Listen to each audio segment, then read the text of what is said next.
Oui, c'est ça. Je suis sollicitée, oui, comme liquidateur testamentaire, moi, y arriver, par un oncle que j'aime beaucoup et que je considère comme mon deuxième père. Ma mère me dit de ne pas m'embarquer là-dedans parce que j'en ai pour 10 ans et plus à me faire achaler par les héritiers. Est-ce qu'elle a raison? Je ne sais pas si votre mère écoute bien des vues. Moi, j'en écoute beaucoup, mais j'en vois aussi à mon bureau. Mais 10 ans, c'est beaucoup. Achaler aussi, c'est beaucoup parce que c'est pas dans tous les cas qu'on achale le liquidateur. Moi, j'ai la première question que je vous pose, c'est est-ce que votre oncle est décédé?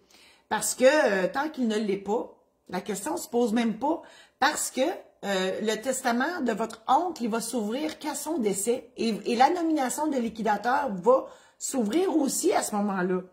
Donc, si vous avez entendu entre les branches que votre oncle voulait vous nommer liquidateur, sans vous le demander, mais vous l'avez entendu par la bande en 2 bouchées de sandwich dans le salon funéraire d'un autre mononcle ou tante, peu importe, ben, vous pouvez dire à votre oncle que ça ne vous tente pas, mais vous ne pouvez pas décider de dire je renonce à cette nomination-là parce qu'elle n'existe pas encore tant que l'oncle n'est pas décédé.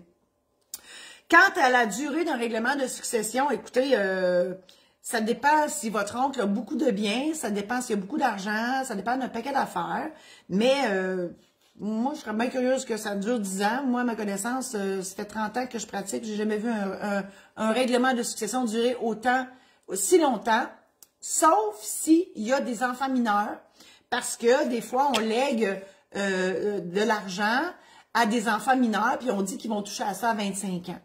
Donc, si c'est le cas, là, oui, ça pourrait durer plus que 10 ans, votre charge de liquidateur. Donc, moi, je vous inciterais, Jeanne, à poser des questions à cet oncle, parce que les phrases qui commencent par « j'ai entendu dire » sont rarement vraies.